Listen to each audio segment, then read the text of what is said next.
은혜 받으실 하나님의 생명의 말씀은 로마서 3장 1절에서 8절 말씀입니다. 로마서 3장 1절에서 8절 말씀 다 찾으셨으면 우리 다 같이 한 목소리로 봉독 드립니다. 시작. 그런즉 유대인의 나음이 무엇이며 할례의 유익이 무엇이며 범사의 많음이 우선은 그들이 하나님의 말씀을 맡았음이니라. 어떤 자들이 믿지 아니하였으면 어찌하리요? 그 믿지 아니함이 하나님의 믿으심을 패하겠느냐? 그럴 수 없느니라. 사람은 다 거짓되되 오직 하나님은 참되시다 할지어다. 기록된 바 주께서 주의 말씀에 의롭다함을 얻으시고 판단 받으실 때에 이기려 하심이라 함과 같으니라. 그러나 우리 불의가 하나님의 의를 드러나게 하면 무슨 말 하리요? 내가 사람의 말하는 대로 말하노니 진노를 내리시는 하나님이 불의하시냐? 결코 그렇지 아니하니라. 만일 그러면 하나님께서 어찌 세상을 심판하시리요? 그러나 나의 거짓말로 하나님의 참되심이 더 풍성하여 그의 영광이 되었다면 어찌 내가 죄인처럼 심판을 받으리요? 또는 그러면 선을 이루기 위하여 악을 행하자 하지 않겠느냐? 어떤 이들이 이렇게 비방하여 우리가 이런 말을 한다고 하니 그들은 정죄받는 것이 마땅하니라. 아멘. 로마서 3장은 믿음으로 말미암는 의, 하나님의 의는 오직 믿음으로만 인정받을 수 있다는 말씀입니다. 1절에서 8절은 유대인의 특권과 하나님의 신실성과 공의성을 바울은 설명하고 있습니다. 1절에 그런즉 유대인의 나음이 무엇이며 할례의 유익이 무엇이냐? 바울은 자신도 유대인이면서 이방인의 사도가 될 수 있었던 사실에 비추어 볼 때 유대인의 우선순위 내지는 또는 우월성에 대하여 언급을 하면서 유대인이라면 말씀을 소유한 민족으로서 그 말씀의 관리자이며 전달자로서 역할을 다하여야 하는데 과연 너희는 할례만 자랑하고 율법은 실천도 하지 않으니 무엇이 유익한 것이냐는 것을 질문하고 있는 내용입니다.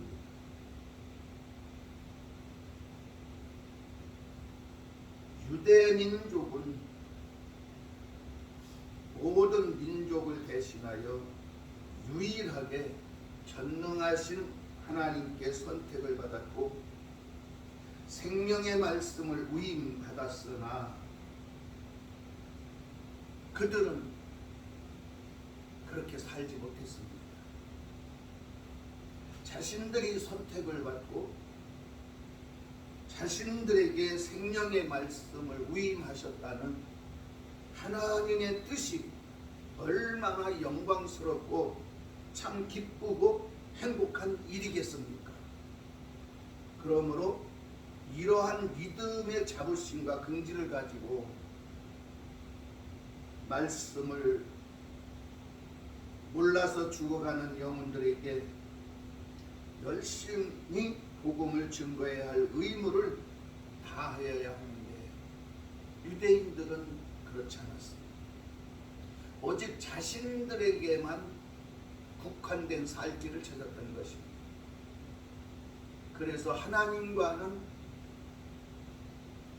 별개로 자신들의 믿음을 중요시한 것입니다.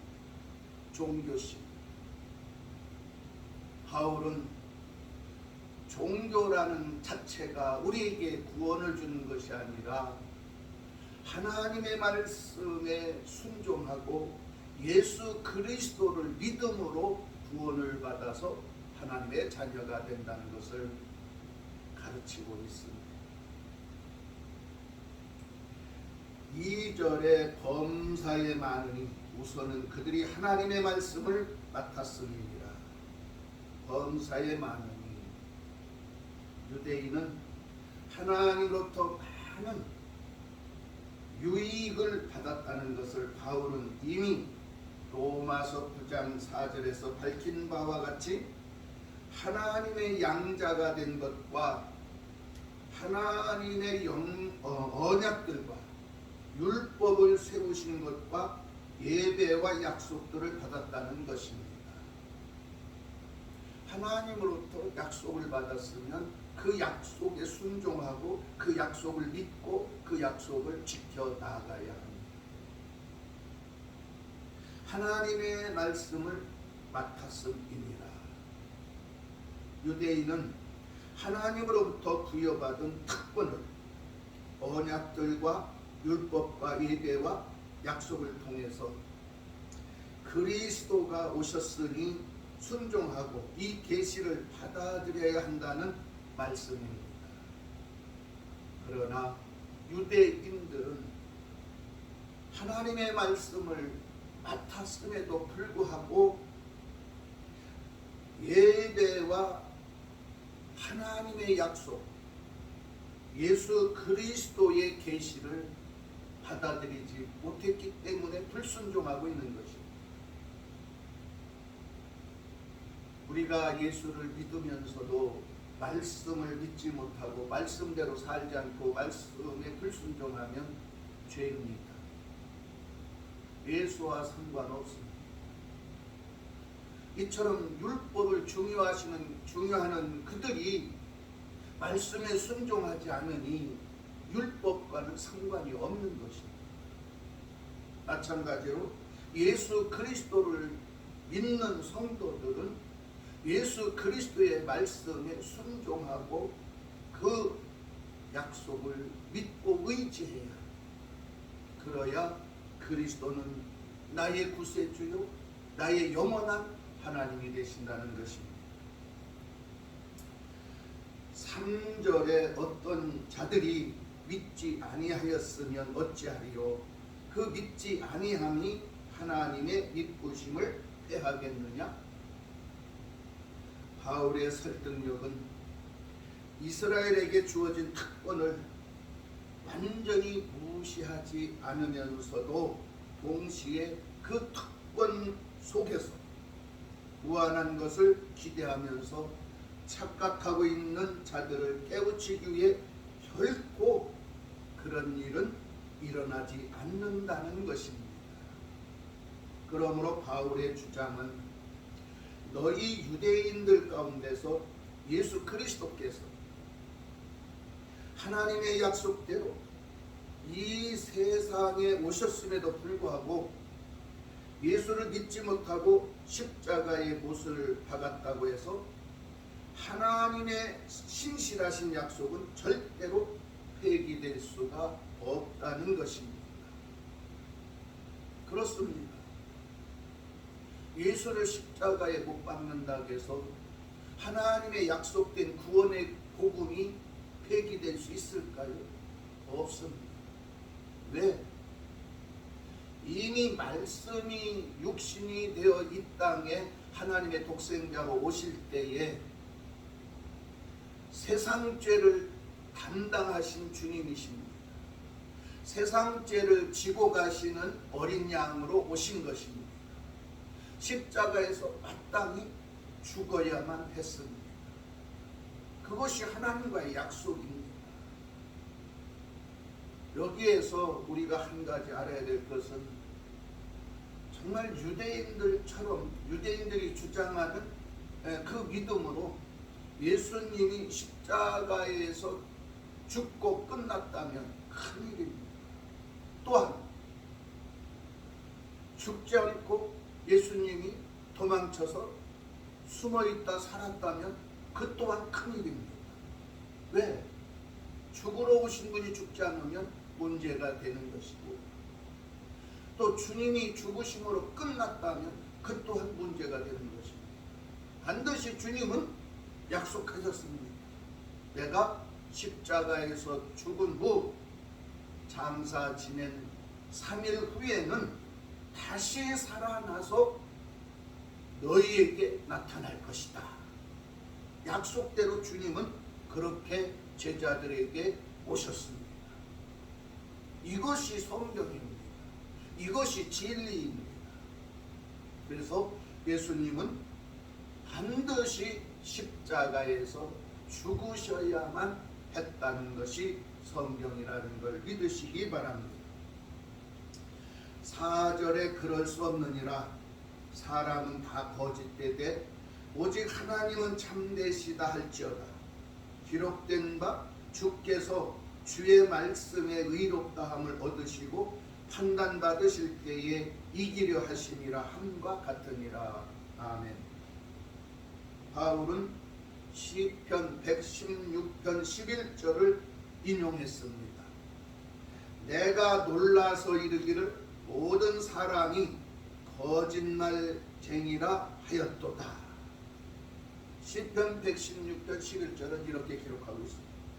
그러므로 사람은 다 거짓되지만 오직 하나님께서는 참되시다는 것을 확고히 증명하기 위하여 바울은 구약의 말씀을 인용한 것으로 봅니다. 하나님은 참되시다.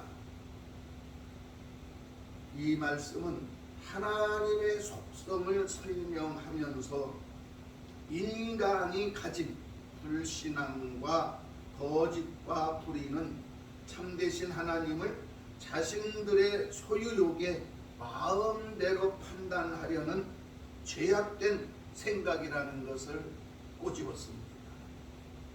그렇습니다. 우리가 지금 예수를 믿으면서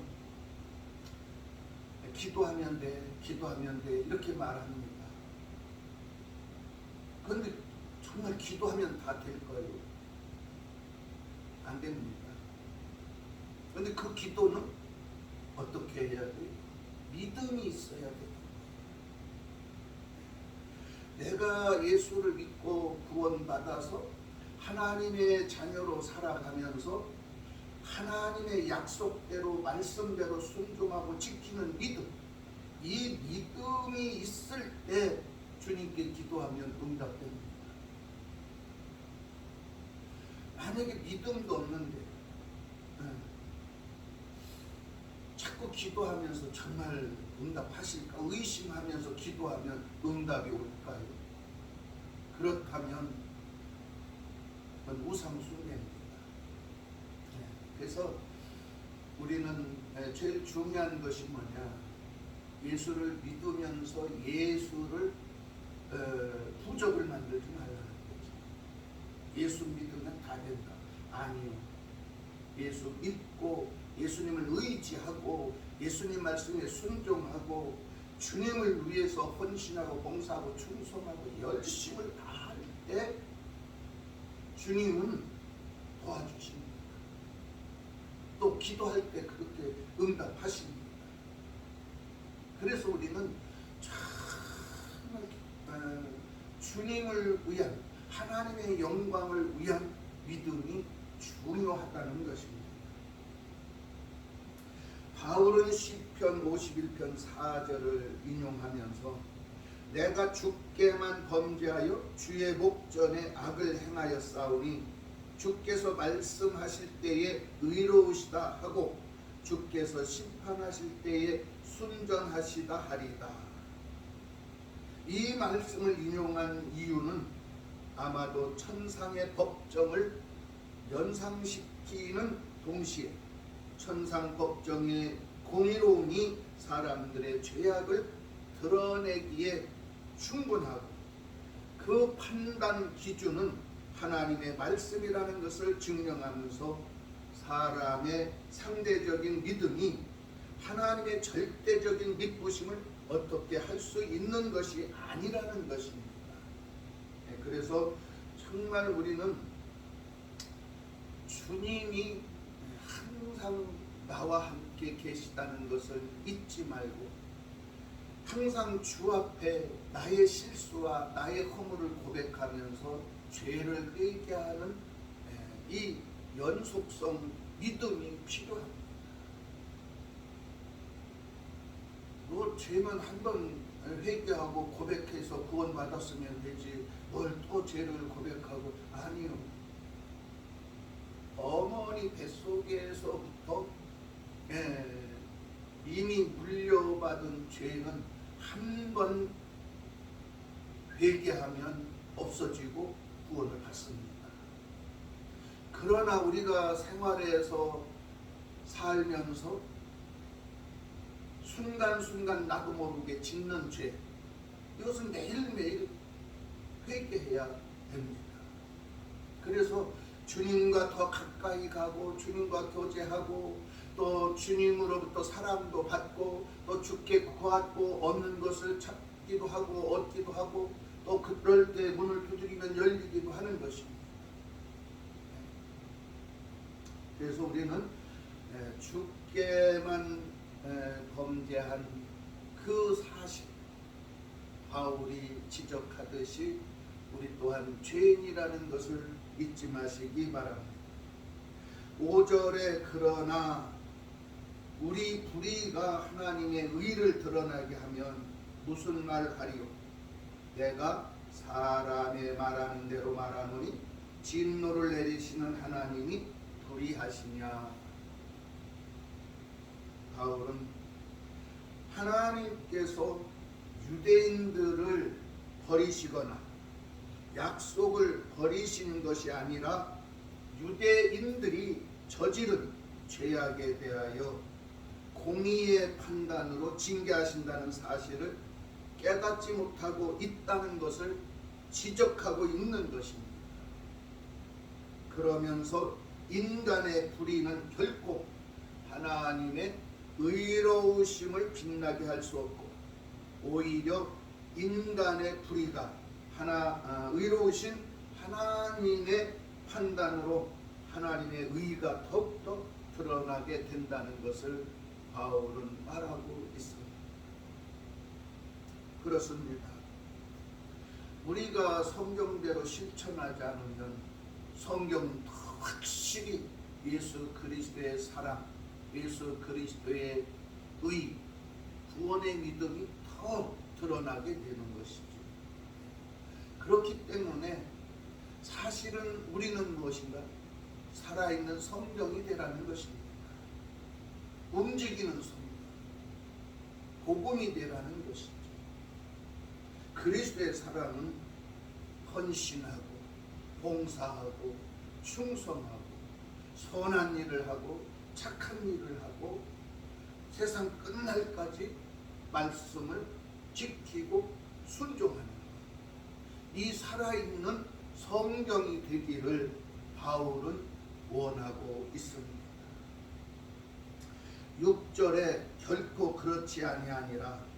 만일 그러면 하나님께서 어찌 세상을 심판하시리요? 만약에 유대인들이 생각하는 것처럼 자신들의 불신앙과 불의의 진노를 내리신 하나님이 불의하시다면 하나님은 심판주로서 자격이 없다는 겁니다.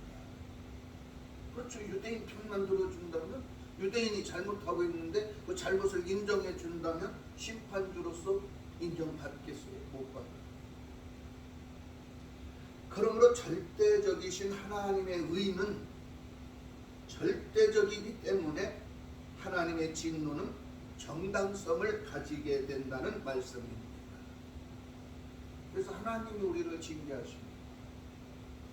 또 예수 그리스도가 참 내가 죽을 만큼 힘들게 기도했는데도 응답해 주지 않는다는 것, 이것은 주님이 나빠서가 아니라 주님의 때가 아직 안 된 것이고 내가 무엇인가 주님과 막힌 것이 있기 때문에 이 막힌 담을 허물어야 응답이 온다는 거죠.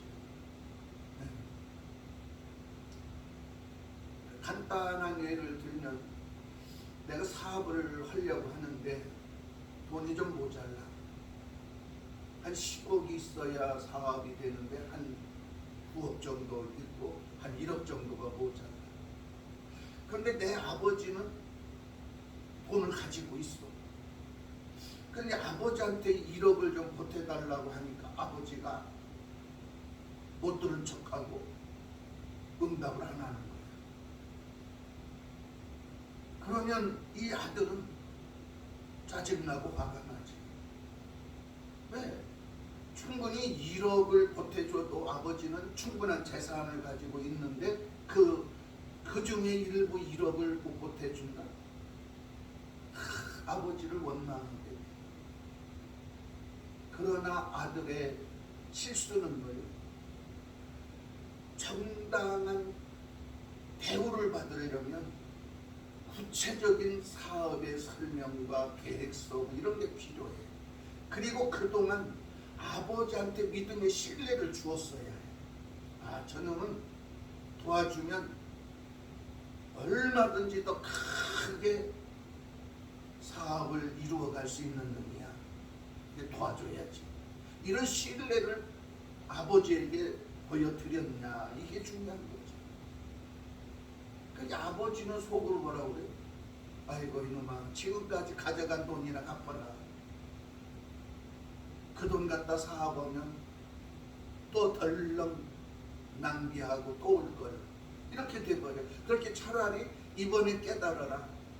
좀 더 기다리고 그냥 네가 가진 돈으로 작게 시작해서 한번 크게 해봐라. 이거죠. 그렇게 아버지 때가 되지 않은 거예요. 아버지의 믿음의 때, 아버지가 계획했던 그때, 아버지가 생각했던 그때, 아, 자식이 충분히 이제는 도와줘도 되겠구나. 주님도 마찬가지입니다. 그래, 언제나 작은 것을 가지고도 기뻐하고 즐거워하고 감사할 줄 아는 저 성도를 내가 외면한다면 되겠느냐. 도와줘야지. 이런 믿음을 주님께 보여드려야만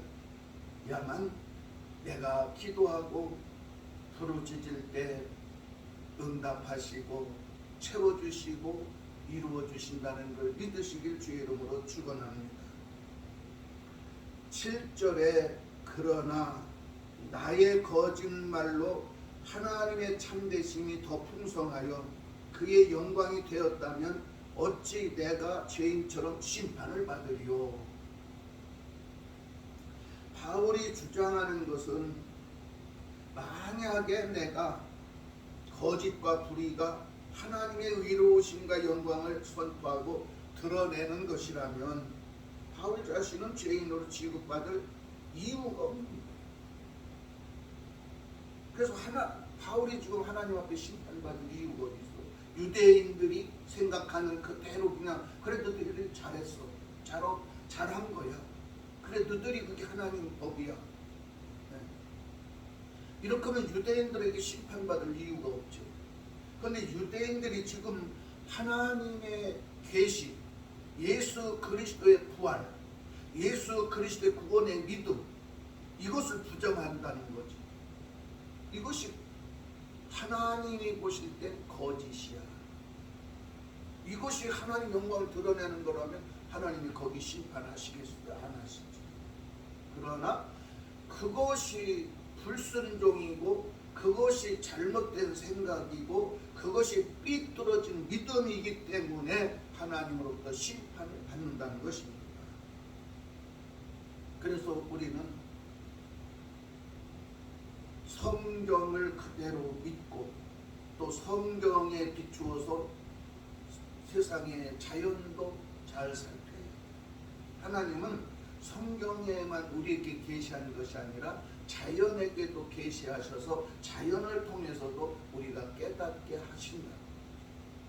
그래서 성도는 보는 것으로 깨닫고 듣는 것으로 깨닫고 느끼는 것으로 깨달아서 날마다 믿음으로 주님 앞에 더 가까이 가기 위해서는 그동안 깨닫지 못한 어리석음을 회개해요.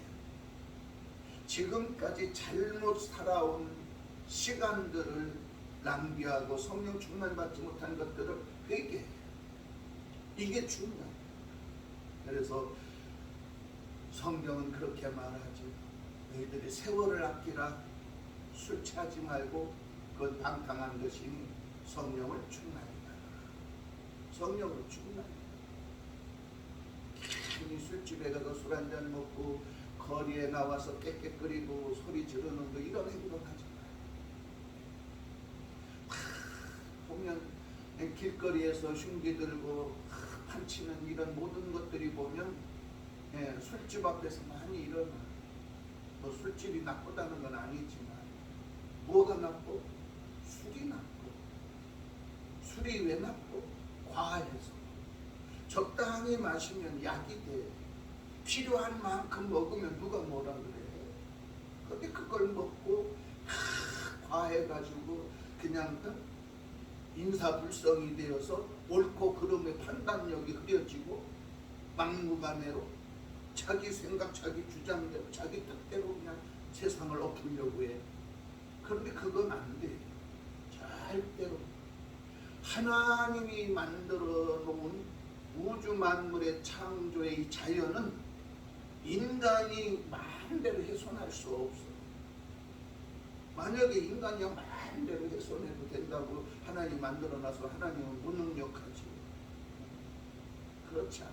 그렇기 때문에 내 스스로가 절제해야 되고 내 스스로가 정말 조심해서 말씀에 순종하고 좀 더 내가 인간답게 살아가는 모습은 뭐냐? 성경 속에 들어가는 거예요. 성경 속에 들어가서 성경 안에서 내가 생활할 때 완전한 구원의 자유를 누릴 수 있다는 것을 믿으시기를 주의 이름으로 축원합니다. 8절에 또는 그러면 선을 이루기 위하여 악을 행하자 하지 않겠느냐. 어떤 이들이 이렇게 비방하여 우리가 이런 말을 한다고 하니 그들은 정죄받는 것이 마땅하니라. 지금 유대인들은 하나님을 섬긴다는 이유로 부모의 공경을 무시한다고 예수님께서 지적한 바가 있습니다. 마태복음 7장 12절에서 예수님은 분명히 유대인들이 살아가는 모습상 상을 지적하셨습니다. 그런가 하면 바울 역시도 종교적 열심 때문에 교회를 장렬하려는 범죄를 하고도 하나님께 충성인 줄로만 생각한 적이 있다고 사도행전 8장 3절에 유대인들을 지적했습니다. 그렇게 하나님의 뜻은 자기들을 선택한 것만 하나님 뜻이 아니라 자기들 그 선택 뒤에도 봐야 하는데 이들은 동산을 바라보면서 나무는 보지만 그 나무 사이사이에 있는 숲을 보지 못했어요. 비록 그 나무 사이에서 지금은 어리게 작게 자라고 있지만 하나님은 그 나무 사이에 있는 숲, 작은 풀 한 포기도 사랑하고 아끼신다는 걸 봐야 합니다. 그래서 사도 바울은 비록 이방인들이 하나님부터 선택은 받지 못했어. 그들은 율법도 없어. 그들은 할례도 받지 않았어. 그런데 그들에게는 뭐가 있어? 예수 그리스도가 있다.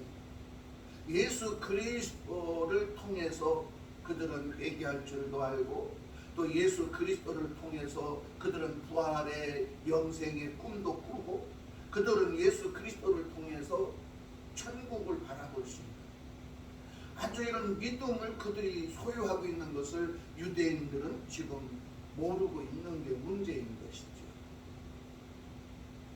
그래서 우리가 신앙생활을 하면서 사실 저것하고 참 어려운 게 있어.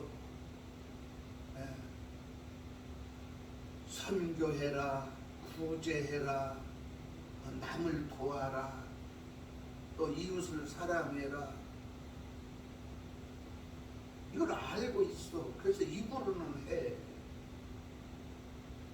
알고 있으면서 입으로는 하는데 사실은 행동이 따라주질 못할 때가 많습니다. 행동으로 실천하기 그게 그리 쉽지 않아. 선뜻 내 주머니에 있는 돈을 꺼내서 구제도 하고 내 주머니에 있는 돈을 꺼내서 선교도 하고 내 몸처럼 이웃의 아픔과 고통을 이해하면서 그것을 같이 공유하면서 그 문제를 해결하려고 사랑한다. 참 이게 쉽지 않아. 가깝된 형제도 사랑하지 못하는데 이웃을 어떻게 살아? 가깝게는 내 눈에 보이는 부모도 공경 못하는데 어떻게 보이지 않는 하나님을 공경해? 성경은 이렇게 지적해. 그래서 우리는 무엇보다도 주님의 말씀에 귀를 기울이는 연습이 필요해. 습관이 필요해. 그래서 성경과 매일 가까워져라. 성경과 멀어지면 주님과 멀어지고 주님과 멀어지면 믿음이 멀어져. 그래서 성경과 매일매일 가깝게. 그래서 성경을 매일 한 구절이라도. 그래서 저는 만나는 사람마다 매일 내가 하는 얘기가 있어. 복 받으려면, 믿음을 지키려면, 지혜로워지려면, 하나님으로부터 사랑받으려면 매일 잠은 한 장씩 읽어라. 매일만 잠은 한 장씩 읽어 나간다면 분명 하나님의 뜻을 알게 되고 하나님으로부터 복을 받게 되고 지혜와 총명을 얻어서 하나님의 계획에 어긋남이 없이 믿음대로 살 수 있다. 이걸 저는 강조합니다. 필요합니다. 우리는 정말 말씀과 길 가깝게 생활하는 게 필요하다는 것을 깨달으시기 바랍니다. 바울은 하나님을 사랑한다는 명목 아래 사람들을 핍박하였으나 이제는 어떻게 됐어요? 예수 그리스도를 믿음으로 구원을 받은 이후에 태도가 변했습니다. 새 사람이 되어서 복음을 증거하고 있지만 지금 유대인들은 바울이 과거에 범한 죄악을 똑같이 잘못하고 있다는 것이죠. 바울도 똑같았잖아요. 예수 믿는 사람들을 잡아서 옥에 떠가두고 또 돌에 맞아 죽는데 또 증인으로도 참석하고 또 정말 예수 믿는 사람들을 잡아다가 재판받게 하고 온갖 나쁜 행동은 바울도 똑같이 유대인들에게 했다 이 말이야. 내가 과거에 했던 그 잘못을 지금 유대인들 너희들이 하고 있다. 그뿐만 아니라 과거에 우리가 죄를 짓고 불순종하고 거역하던 행동을 교회 안에서 지금 하고 있다는 사실을 하고 있습니다. 바울처럼 완전히 변해 완전한 새 사람이 돼요. 이것이 율법 안에서 깨어져 가지고 예수 사랑 안에서 다시 빚어진 거야. 예수를 만난 바울은 뭐예요? 율법이 잘못됐구나. 이것이 나는 생명줄인 줄 알았는데 이게 잘못됐구나. 철저하게 거기서 깨어지고 가루가 되어버립니다. 부서집니다. 그리고 주님이 뭐라고요? 내가 너를 선택했으니 너는 나의 종이다. 이제부터 생명의 진리를 들고 나가서 가르치고 외쳐라. 바울은 여기에서 다시 예수의 사랑으로 빚어져요.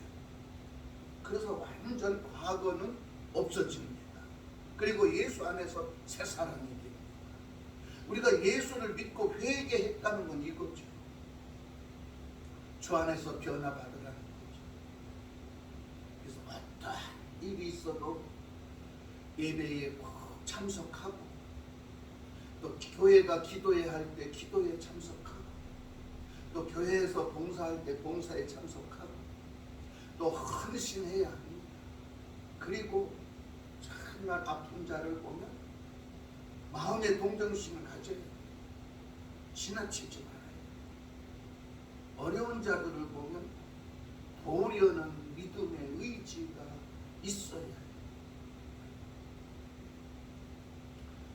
제가 장로 피택을 하고 권사 피택을 할 때, 안수 피택할 때 안수 집사 제일 먼저 이걸 물어봐. 뭘 물어보느냐? 우리 교회에 헌금 얼마 할까? 이거 안 물어봐. 우리 교회에 열심히 감사하시고, 또 다른 교회에 어려운 목사들, 어려운 성도들이 눈에 보이거든, 귀에 들리거든 선교하세요. 구제하세요. 이게 할 수 없으면 직분받지 마세요. 난 그래요. 그걸 제일 먼저 물어봐요. 장로가 돼가지고도 그냥 탐욕으로 가득해서 옆에 사람이 뭐 굶든지 옆에 사람이 병들어 죽든지 상관하지 않는다면 이 사람은 장로의 직급이 부끄러운 거예요. 우리 교인은 아니지만, 또 그 사람이 교회는 안 다니지만 지금 병들어서 정말 돈이 없어 병원에도 못 가고 죽을 지경에 있다면 도울 수 있는 힘이 있어요. 그럴 만한 능력, 그건 뭐예요? 믿음이야. 그 사람이 가지고 있는 재산, 가지고 있는 돈이 아니야. 믿음. 그 믿음은 뭐예요? 비워진 마음. 내 마음이 비어 있어요. 그래서 하나님이 채우시는 거로, 주님이 채우시는 거로 봉사합니다.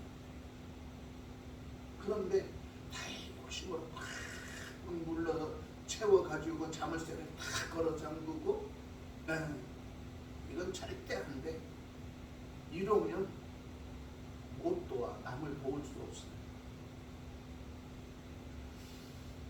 그래서 부산에 갔어. 인천에서 목회를 하다가 부산에 갔어요. 근데 1년 만에 어느 장로님을 만났어. 그 장로님이 기도원에 기도하러 갔다가 금식 기도하는 중에 소식을 들은 거야. 그 어떤 목사님이 인천에서 와서 덕포동에서 그 지하실에서 목회하신다는데, 그분 소문이 대단하더라. 그래서 내가 실제 가보니까 그분 진짜 뛰어나더라. 근데 그분은 사촌인가 어디서 사시는 분이에요. 근데 장로님은 부산에 살아. 지금 교회에 와서 보니까 교회라고 하면 자그마하니까 자기가 생각할 때는 우스웠을지 모르지만 기도를 딱 받고 있더니 제 손을 탁 잡고, 목사님, 제가요 누구한테 돈을 1억을 빌려줬는데 그 돈을 받으려고 하는데 받을 가망성이 없을 것 같아요. 그래서 내가 가망성이 없는 걸 받으려고 나를 찾아오면 내가 대신 갚아줄까요? 그럴 수도 없잖아. 이 장로님 생각을 바꾸셔야 돼요. 만약에 목사님 그 돈을 받으면 목사님 반반 나눌게. 나 그 말 안 믿어. 그렇다고 해서 하나님이 그걸 뭐 억지로 뺏어서 갚을 수도 있는 거 아니고, 장로님 거 버리세요. 잊어버리세요. 잊어버리고 그 사람을 용서하고 그 사람을 위해 기도하고 그 사람이 사업이 더 번창하고 잘 되기를 기도하면 장로님 생각지 않은 때에 그 사람이 그 돈 갚을 겁니다. 아니나 달라. 정말 그렇고 그래서 그 장로님이 이제 저랑 이제 아주 가까워졌어. 그리고 가깝게 이제 생활을 했다. 그런데 어느 날 저희 교회가 이전을 하게 됐는데 그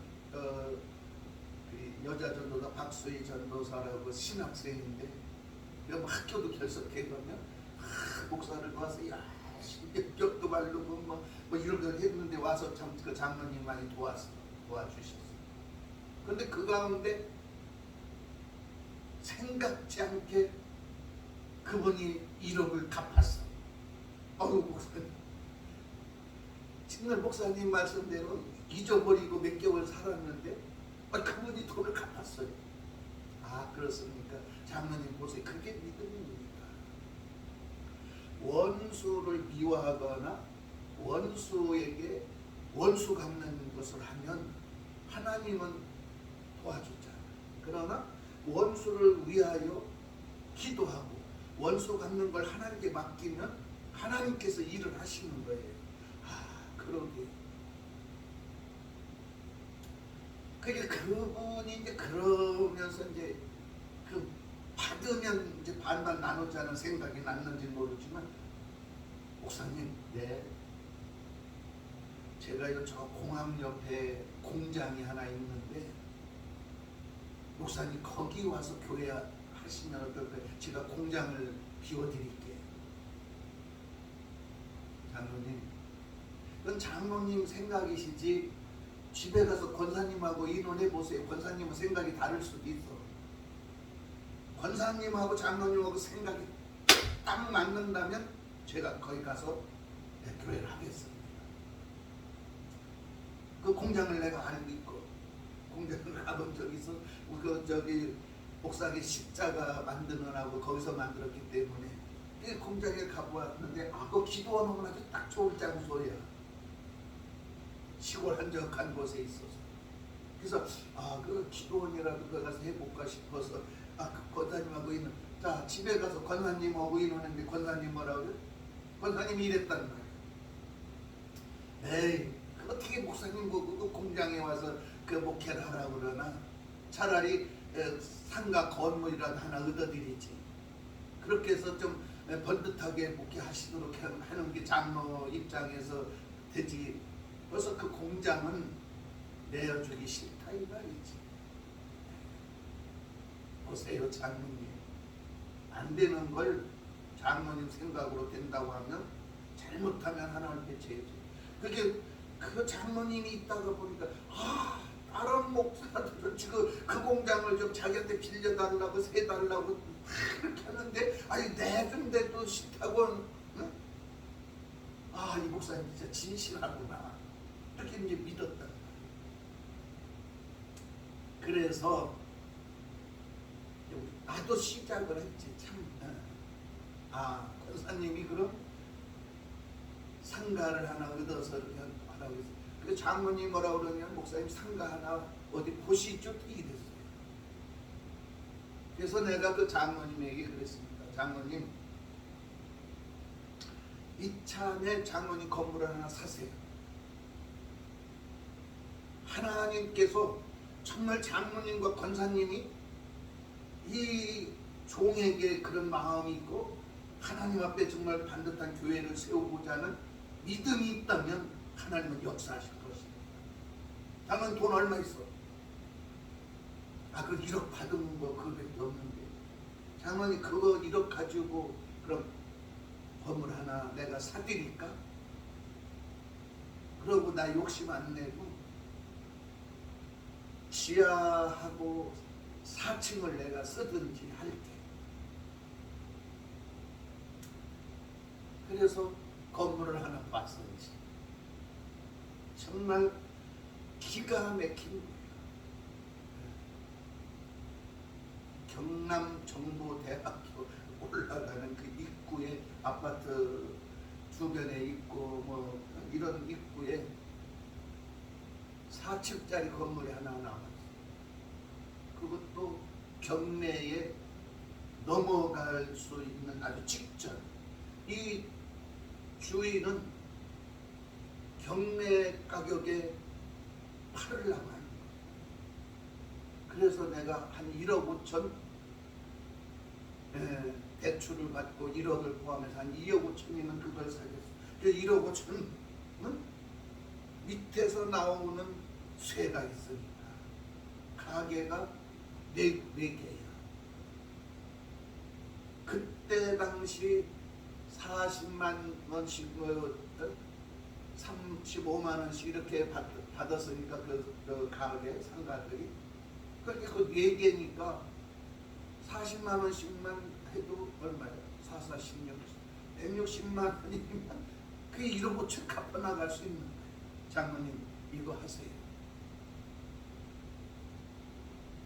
했더니 뭐라고 그러냐? 집에 가서 권사님하고 의논하니까 권사님이 주차장이 없다고 싫다고 합니다. 그래서 내가 이 사람들은 입으로는 해도 실천을 못하는 아니지. 그 뒤로 제가 멀어졌어요. 왜? 지금도 제 전화 속에는 그분 전화가 있어. 왜 멀어졌느냐? 보고도 못 보고 듣고도 못 듣고 느끼면서도 깨닫지 못하는 이들은 나를 이용하더라도 그들의 신앙은 자라지 않아. 그래 툭 하면 목사님 식사하러 갑시다. 밥은 잘 사줘. 그 덕분에 참 밥수희 전도사하고 그거 뭐야 장어구이는 시큰 먹었었네. 툭 하면 밥 사는 건 잘해. 그러나 무엇을 못해? 장로로서의 위치를 지키지. 그런데 그분이 나가는 교회는 5년에 한 번씩 영락없이 목사를 냈죠. 그래서 내가 그 장로님으로서 장로님 거기에 가담하기 때문에 장로님이 지금 어려워. 장로님이 자꾸 하나님 편에 서지 않고 인간 편에 서서 자꾸 하나님이 세운 주의 종들을 가슴 아프게 하는데 그 일에 가담하기 때문에 장로님이 자꾸 이렇게 어려운 거야.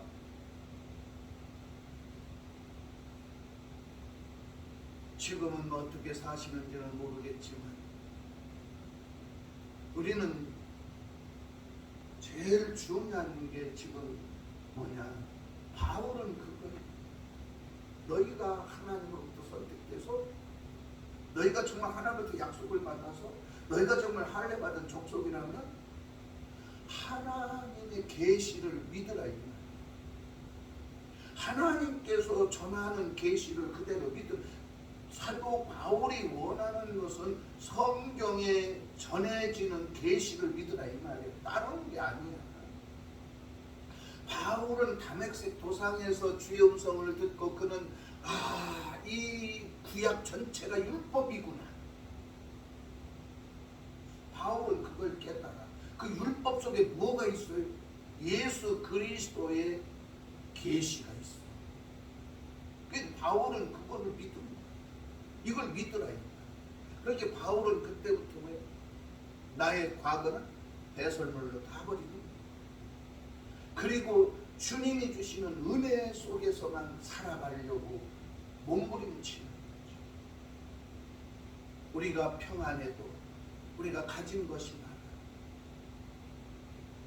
부족한 것이 세상에서 없다고 할지라도 예수 안에서 믿음을 지키기 위한 몸부림을 쳐야 돼.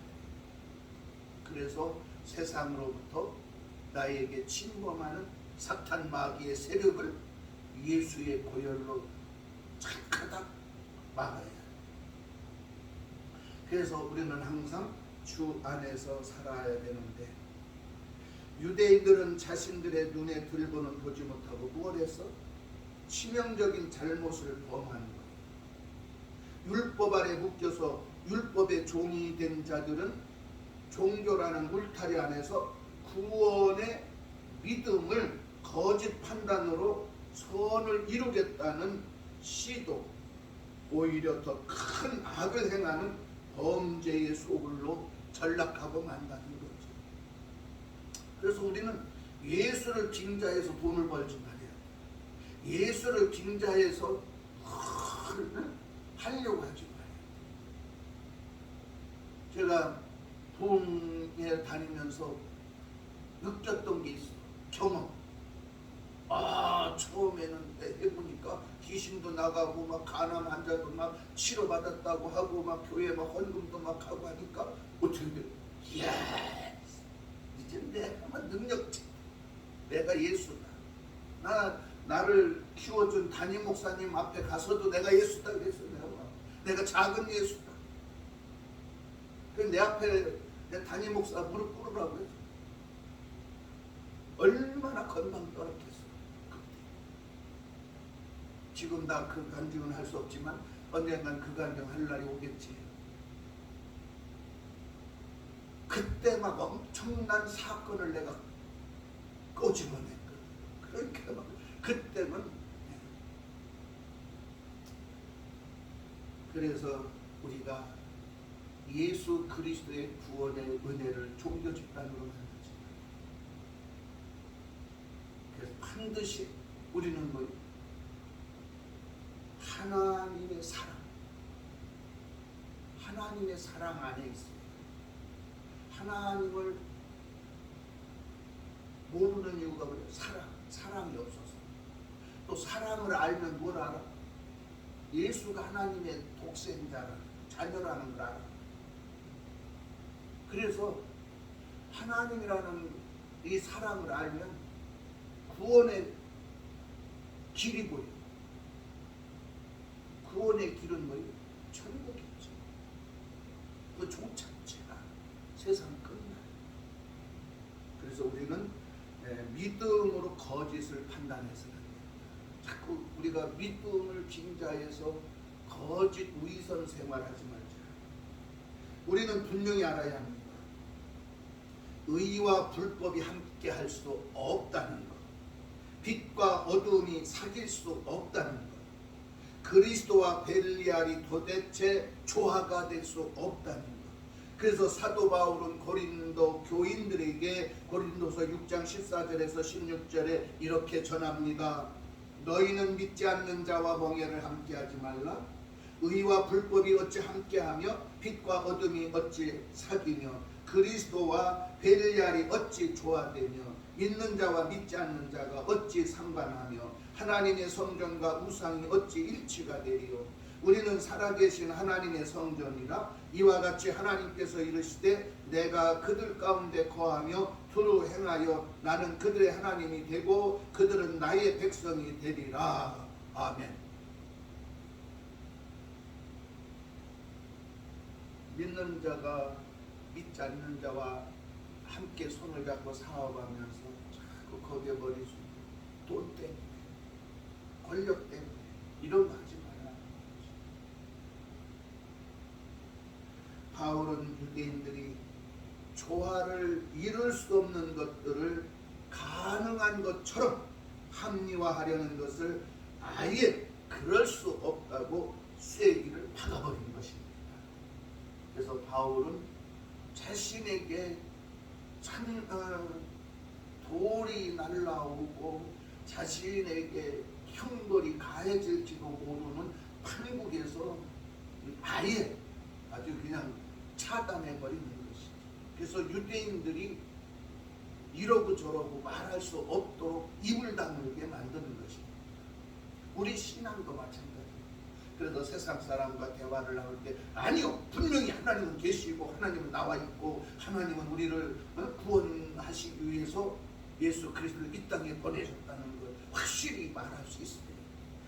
세상에 나가서 구원의 믿음이 없이 그냥 어물쩍어물쩍해서 절대로 안 돼. 지금도 사실은 내가 그 가슴 아프고 조금이라도 정말 우리 교회가 도울 수 있는 힘이 있고 그럴 만한 여력이 있다면 지금이라도 일을 저지르겠는데 그렇지 못해. 택배라고는 그 회사에서 나와요. 그 사장이 맨날 우상숭배하는 이야기 나와요. 하나님은 그걸 원하지 않아요. 사실은 왜 자꾸 몸이 아프고 어디가 어떻고 그러겠어? 아니야. 하나님이 정당하고 하나님이 나와 함께하고 하나님이 나를 보살피고 하나님이 나를 지키고 하나님이 나를 이끄시면 힘이 넘치는 거야. 먹지 않아 배고픈 줄 몰라. 잠을 안 자도 피곤한 줄도 잠도 졸리지가 않아.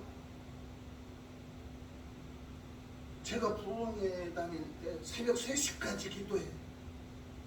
성도들하고 그냥 또 상담도 하고 저녁에 예배 끝나고 막 상담도 하고. 그런데 또 새벽에 일어나서 피곤한 줄 몰라. 그렇다고 막 맛있는 밥 소고기 무슨 산에 진미 차려서 달라고 하지 않아. 그냥 간단한 된장국 하나에다 그냥 밥 말아서 먹고 배고픈 줄도 모르고. 여부 가면 지켜보던 성도들이 뭐라 하냐. 목사님은 도대체 화장실에 언제 가셔? 화장실도 안 가. 갈 시간도 없고. 왜? 줄 서가지고 있는데 저 끝을 보면 이 밤도 세워야 되는가? 내일 새벽까지 이걸 또 다 해야 되나? 그래도 새벽에 예배 끝나면 또 안 가고 또 이렇게 있어. 그 또 새벽에 또 그러고서 이거 새벽 예배 마치고 가서 조금 누웠다 나와야지. 이렇게 하면 또 새벽에 또 기도하다 보면 저 끝에 안 가. 그러면 또 그냥 아침 숟갈 그냥 대충 그냥 뒤에 그냥 물 말아서 한 숟갈 먹고 또 다시 이제 예배 드리는 거예요. 이렇게 해도 피곤하죠. 그래도 쓰러지죠. 저는 그 나이에 그랬어요. 그런데 왜 그러냐? 하나님이 나에게 무엇을 원하고 요구하고 계신지를 깨달아요. 근데 그거를 어떻게 기도해야지. 하나님 앞에 내가 왜 지금 몸이 이렇게 자꾸 나약해져가고 자꾸 내가 피곤하고 어디가 아프고 자꾸 이렇게 힘이 든가. 하나님 어떻게 해야 스스로가 깨닫고 스스로가 변하고 스스로가 믿음의 생명줄을 잡고 결단해야. 그래서 우리는 반드시 주 안에서 조화를 이루어야. 주 안에서 언제나 주님이 정말 이 교회와 성도들에게 함께 하시기를 주의 이름으로 축원합니다. 기도하겠습니다.